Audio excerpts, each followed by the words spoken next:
दोस्तों, खंडहर में तब्दील हो चुके इस मंदिर को देखिए। एक समय था जब इस मंदिर में रौनक था, भगवान की पूजा अर्चना होती थी, लोगों का हुजूम लगता था और इस मंदिर की वजह से पूरे सिंघिया गांव में सुख शांति था, लोग धनवान थे और लोगों का कल्याण होता था। लेकिन दोस्तों, बीतते वक्त के साथ इस सदियों पुरानी मंदिर को न जाने किसी की नज़र लग गई और यहाँ पे पूजा पाठ बंद हो गया। और दोस्तों, बीते 30-35 साल से यहाँ पे न तो धूप बत्ती दिखाया गया, न तो घंटी बजाया गया, न ही शंख फूका गया। और दोस्तों, धीरे धीरे ये सदियों पुराना आकर्षक मंदिर खंडहर में तब्दील हो गया। दोस्तों, जानने वाले बताते हैं कि आज से करीब 250-300 साल पहले ये मंदिर बना था। और दोस्तों, जब ये मंदिर बना था तो इसका नाम राम जानकी नौलखा मंदिर रखा गया था। और दोस्तों, नौलखा मंदिर इसीलिए रखा गया था क्योंकि उस समय के 9 लाख रुपये से इस मंदिर का निर्माण हुआ था। दोस्तों, मंदिर आज खंडहर में तब्दील हो चुका है। यहाँ पे जंगल उगाए थे, यहाँ पे घना अंधेरा छाया रहता था, लोग आने से डरते थे। यहाँ पे जीव जंतु रहते थे, कीड़े मकोड़े रहते थे, सांप मच्छर रहते थे। लेकिन दोस्तों, भगवान का ऐसा चमत्कार हुआ, भगवान की ऐसी प्रेरणा हुई कि भगवान के आशीर्वाद से, भगवान के प्रेरणा से इस मरघट बन चुके मंदिर पर एक सन्यासी की नजर पड़ी। और बगल में देखिए एक सिद्ध महात्मा जी, ये सिंघिया के नहीं लेकिन इसी मंदिर का उद्धार होना था इनकी प्रेरणा से, इनकी अगुवाई में।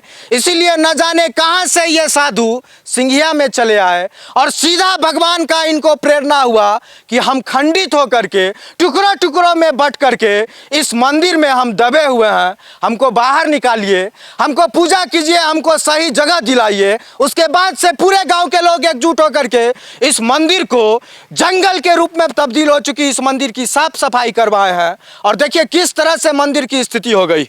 और मंदिर की स्थिति देखिए, जब बना होगा दोस्तों 300 साल पहले तो क्या ऐतिहासिक मंदिर होगा, कितना भव्य मंदिर होगा। लेकिन आज स्थिति देखिए किस तरह से मंदिर की स्थिति हो चुकी है। लेकिन इस स्थिति को बदलने के लिए आज महाराज जी, आज साधु बाबा आज निश्चित रूप से लोगों को प्रेरित कर रहे हैं और पूरे सिंघिया के लोग एकजुट होकर के इस मंदिर के जीर्णोद्धार के लिए आज झंडा उठा लिए हैं बाबा जी के अगुवानी में। और निश्चित रूप से आने वाले समय में इस मंदिर में जिस तरह से आज से 30 साल पहले और 250 साल पहले मंदिर बनने के बाद जो रौनक थी वो रौनक जरूर लौटेगा। लेकिन दोस्तों, रौनक जरूर लौटेगा, लेकिन यह भी आश्चर्य की बात है कि जिस बाबा को आज तक किसी ने सिंघिया में नहीं देखा, जो सिंघिया का नाम तक नहीं जानते थे, इतने दूर से आकर के आखिर सिंघिया में कैसे पहुंचे और आखिर कैसे इनको भगवान के द्वारा प्रेरणा मिली कि एक मंदिर है जो जंगल में दब गया है और वहाँ पे भगवान की मूर्ति है जो पूजा के बिना, सम्मान के बिना यहाँ पे छटपटा रही है। बाबा जी, सबसे पहले आपको कोटि कोटि प्रणाम। सबसे पहले ये बताइए महाराज जी, जिस तरह का आप गर्दन में माला पहने हैं, रुद्राक्ष पहने हैं, हमारे यहाँ के साधु ब्राह्मण इस तरह का माला और रुद्राक्ष नहीं पहने, ये क्या है और किस तरह की सिद्धि आप लिए हुए हैं? क्योंकि हमारे यहाँ के साधु महाराज भगवा कपड़ा पहनते हैं, आपके हाथ में जो कुंड ये बाला है ये भी हमारे यहाँ के साधु नहीं पहनते और काला गमछा भी नहीं पहनते। सबसे पहले अपने बारे में बताइए कि आप हैं क्या, आप क्या हैं, आप किस चीज़ में सिद्धि लिए हुए हैं? मैं तो छोटा सा प्राणी हूँ, आप ही लोगों की तरह हूँ। बस भगवान से स्नेह रखता हूँ, प्रेम रखता हूँ, भक्ति करता हूँ, साधना थोड़ी बहुत कर लेता हूँ, उनकी आराधना करता हूँ और उनका ही आशीर्वाद है कि उन्होंने यहाँ सिंघिया गांव में लाया। मैं शहर में रहने वाला इंसान कभी गांव में जाना पसंद नहीं करता था, लेकिन गांव से मुझे बहुत एलर्जी थी। लेकिन पहली बार मैं गांव में आया, यहाँ आने के बाद जब मैं मार्केट में गया तो लोगों का भर्सन मुझे मेरे भर्सन से मिलता नहीं था, तो उनके भर्सन से भी मुझे बहुत बुरा लगता था। मैं कई दुकानों में जाना छोड़ दिया क्योंकि उनका बोलने का तमीज़ अच्छा नहीं था। तो मैं कहा कि ना, इस दुकान में ना आऊँगा। तो ऐसे करते करते मैं कुछ 1-2 दुकान ऐसे भी गए जहाँ लोग इतने अच्छे मिले, इतने व्यवहारिक मिले कि उनके दुकान पे मैं बिना सामान लिए भी जाता हूँ, उनसे मिल के चलाता हूँ, बहुत खुशी मिलती है। तो फिर कुछ ऐसे ही लोगों के स्नेह के कारण मैं थोड़ा रुका और रुकने के बाद मैं जहाँ ठहरा हूँ वहाँ पे हनुमान जी का मंदिर है और हनुमान जी के सामने मैं जाता था, हाथ जोड़ के खड़ा होता था। फिर क्या होता था कि ऐसा लगता था कि काश मैं उनका चरण छू पाता। गेट में हैंडल लगा होता था, ताला भी नहीं था, लेकिन फिर भी सोचता था कहीं कोई बोल देगा। एक दिन मैं खोल के अंदर गया, देखा झाड़ू रखा है छोटा सा, 2 बाल्टी रखे, मैं उसमें जल लेके आया और उस जल से उनके चरणों को धोया, उनको स्नान कराया, उस जमीन को धोया। फिर मुझे लगा कि मुझे दिया बत्ती भी कर देनी चाहिए। मैं दिया बत्ती लाके किया। उसके बाद मुझे किसी ने मना नहीं किया। फिर मैं अगले दिन आया, 2-3 दिन आया तो देखा कि लोग संध्या में अब आने लगे उसमें दीप दिखाने के लिए। तो मैं देखा कि लोग दीप दिखा रहे तो मैं धूँ कैसे, तो मैं थोड़ा लेट कर दिया, 8 बजे 9 बजे आने लगा मैं। उसके 2-4-5 दिन हुआ होगा तो फिर मैं इस रास्ते से गुजर रहा था, सिंघिया के रास्ते से, तो मुझे एक खंडहर दिखाई दी। तो मैं सोचा चल के देखूं कि क्या है।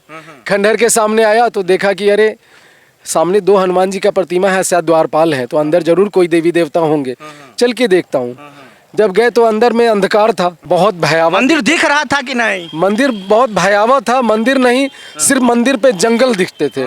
पूरा मंदिर का एक एक दरो दीवार में पेड़ पौधे लत्तियां ऐसे लिपट रखी थी जैसे वो कहते हैं ना कि सांप जो होता है पूरा चंदन के लकड़ी में लिपटा होता है, वैसे पूरे मंदिर के दीवारों में वो लपटा हुआ था, लत्तियां वगैरह। और मंदिर की ऐसी जर्जर स्थिति थी कि देख करके भय लगता था। और जब अंदर मैंने देखा भगवान को तो मुझे बहुत प्रसन्नता हुई, मेरी इच्छा हुई कि मैं इन्हें भोग लगाऊं। अच्छा, गेट खोले तो किस स्थिति में थी भगवान की मूर्ति? गेट जब मैंने सामने खोला तो थोड़ा सा मैं भयभीत हो गया, क्योंकि माँ सीता माँ थी। सीता माँ के आंखों में जो कहते हैं ना कि आईब्रो, भाव उनके खराब थे। फिर पलकें उनकी टूटी हुई थी, उनके जो आईबॉल पुतली जिसको कहते हैं वो खराब था। राम जी की भी वही स्थिति थी, लक्ष्मण जी की भी वही स्थिति थी। तो मुझे बहुत दर्द हुआ, बहुत तकलीफ हुआ। फिर ऐसा प्रतीत होता था कि उनकी इच्छा है कि मैं ये सब ठीक कराऊं। तो मैंने कुछ लोगों से समाज के कहा कि भाई ऐसे ऐसी बात है, भगवान का आप आर्टिस्ट को व्यवस्था करो, कराओ। तो उन लोगों ने व्यवस्था किया। फिर उनके आंखें बनी, उनका सब कुछ व्यवस्थित हुआ। उसके बाद फिर श्रृंगार के लिए वस्त्र मंगवाया हमने, फिर उनको श्रृंगार करवाया। जब श्रृंगार हो गया तो फिर मैं क्या बताऊं, दिल झूम उठा। ऐसा लगा जैसे मानो कि भगवान जो है साक्षात आके बैठ गए। मतलब इस प्रकार नन्हे बालक की तरह दिखने लगे, ऐसे दिखने लगे कि मैं मतलब मेरा जितनी भी कहूँ वो कम है। और उसके बाद रात में मेकअप हुआ है, रात में उनको श्रृंगार हुआ है और रात में ही मेले लगने शुरू हो गए मंदिर पे दर्शन करने के लिए कि भगवान बिल्कुल बदल गए हैं। और दर्शन के बाद और दर्शन से पहले भी जब लोगों ने मुझसे प्रेरणा पाया तो लोग मिलजुल करके यहाँ मंदिर में काम शुरू कर दिए। और सबसे ऊपर मंदिर के गुंबद के जगह पे वहाँ जलेबी का बहुत विशाल पेड़ था। उस पेड़ को सब लोगों ने मिलके काटा। एक ही बालक था, शायद यही है, बुलाइए उनको भाई, आइए सामने मेरे, यहाँ आइए। ये शख्स है जिन्होंने बहुत मेहनत करके उस पेड़ को अकेले चढ़ करके ऊपर काटा। इनके काटने के बाद सारे लोगों ने मिलकर के जो लत्तियां थी उनको रस्सियों से खींचा, इन्होंने काटा, रस्सियों से खींचा, करते करते मंदिर को पूरा चारों तरफ से साफ। फिर जेसीबी मंगाया गया। ये पूरा पहाड़ों की तरह ऊंचा पूरा ये बड़ा पड़ा था, चारों तरफ जंगल पड़े थे। जेसीबी आया, पूरा मिट्टी को फैलाया, सब कुछ ठीक किया। और देखते देखते में ऐसा लगा जैसे मंदिर एकदम जाग उठा और जगमगा गया। अब तो लगता है जैसे कि मंदिर अब फिर से वो नया नौजवान हो जाएगा जैसे वो अपनी जवानी में था। और बाबा जी बोल रहे हैं कि पूरा साफ सफाई के बाद ऐसा लगा कि मंदिर पुनर्जीवित हो गया, पूरा इलाका जगमगा उठा, पूरा संस्कार जाग उठा। लेकिन दोस्तों, जब तक मंदिर बंद था, मंदिर में पूजा पाठ नहीं हो रहा था, उतने दिनों तक पूरा इलाका कहीं ना कहीं सो गया था। ऐसे अंधेरे में सो गया था जहां पे लोगों के साथ अहित होने लगा था। और जिस तरह से भगवान को सम्मान नहीं मिल रहा था, वैसे ही सिंघिया के साथ जैसे भगवान के साथ अन्याय हो रहा था पूजा पाठ नहीं करके, उसी तरह से पूरे सिंघिया के साथ भी अन्याय और दुख भरी घटना हो रही थी। दोस्तों, जब मंदिर बना था सदियों पहले, पूरे सिंघिया में तरक्की थी, जमींदारों का गाँव था, अमीरी थी, खुशहाली थी, संपन्नता थी। लेकिन दोस्तों, जब मंदिर बंद कर दिया गया, पूजा पाठ बंद हो गया, भगवान की पूजा अर्चना आरती बंद हो गई, धूप बत्ती बंद हो गया, उसके बाद कहीं ना कहीं सिंघिया के लोगों के जीवन की खुशहाली भी बंद हो गई। और बताते हैं कि यहाँ पे लोगों के जीवन में दुख ही दुख था, अकाल मृत्यु थी, नशे में युवक डूबे रहने लगे। क्या बाबा जी, क्या कहना है इस पर? जी, इस पे मैं यही कहूँगा कि हमने बहुत सारे लोगों को प्रेरणा भी दी है और बताया है कि देखिए मेरी उम्र चाहे जो भी है, मैं सुपारी नहीं खाता, चाय का एक बूंद नहीं पीता हूँ। वो नहीं, मतलब मंदिर का क्या नकारात्मक, पूजा पाठ नहीं हो रहा था, उसका क्या नकारात्मक प्रभाव पड़ रहा? यही थी कि जो छोटे छोटे बच्चे हैं वो भी नशा का सेवन कर रहे थे, चाहे वो शराब हो, चाहे गांजा हो, भांग हो, बीड़ी सिगरेट हो। छोटे छोटे बच्चों में इन चीज़ों को देखा हमने।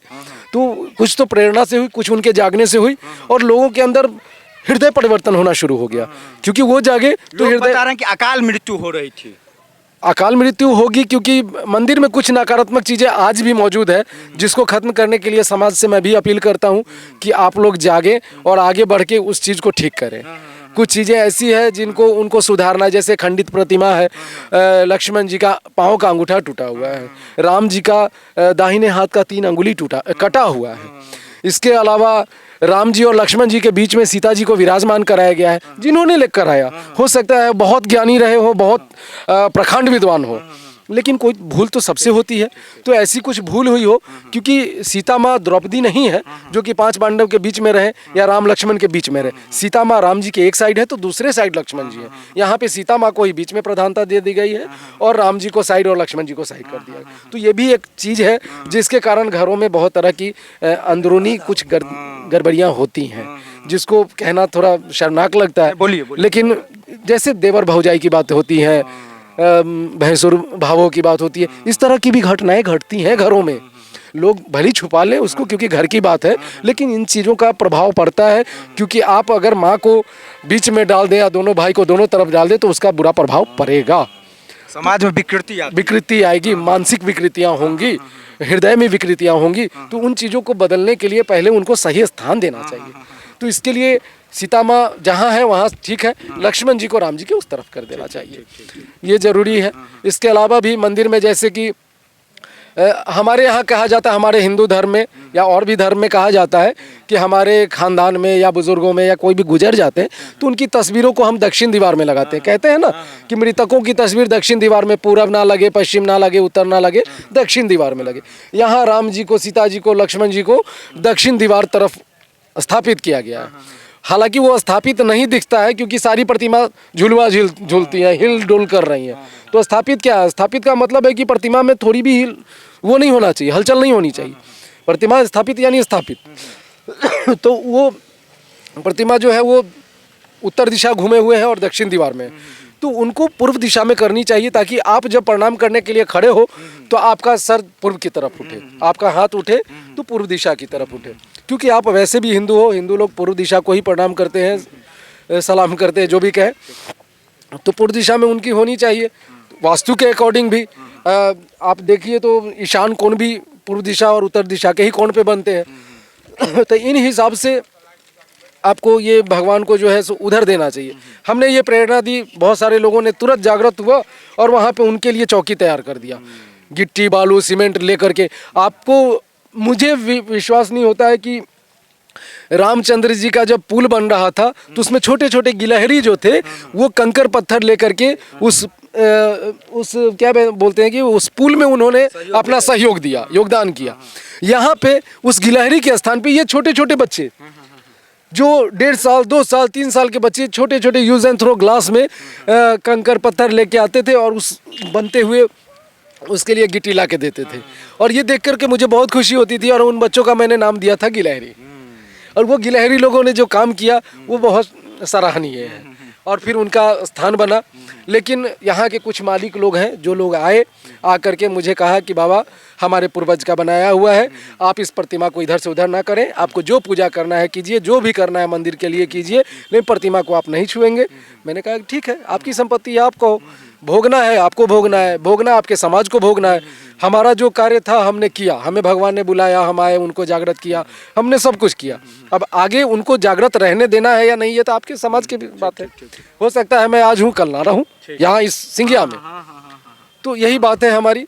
और हम तो सारे समाज से यही अपील करेंगे कि आप लोग जागिए और अपने आराध्य को देखिए। आप लोग सालेपुर जाते हैं, आप लोग कौन कौन कुशेश्वर स्थान जाते हैं, ना जाने कहाँ कहाँ जाते हैं, और आपके गांव में, आपके आंगन में, आपके घर में, आपके प्रांगण में राम जी, सीता मैया, लक्ष्मण जी, शालिग्राम देवता, क्या कहते हैं, हनुमान जी, ये लोग विराजमान है। वो आपके स्नेह के, आपके प्यार के भूखे हैं, आपके भाव के भूखे हैं, आपके धूप बत्ती अगरबत्ती, आपके पूजा के भूखे हैं। और आप लोग दूसरे जगह दिया दिखाने जा रहे हैं और आपके भगवान तरस रहे हैं कि रात्रि के अंधेरा में वो अंधकार कोठरी में पड़े हुए हैं।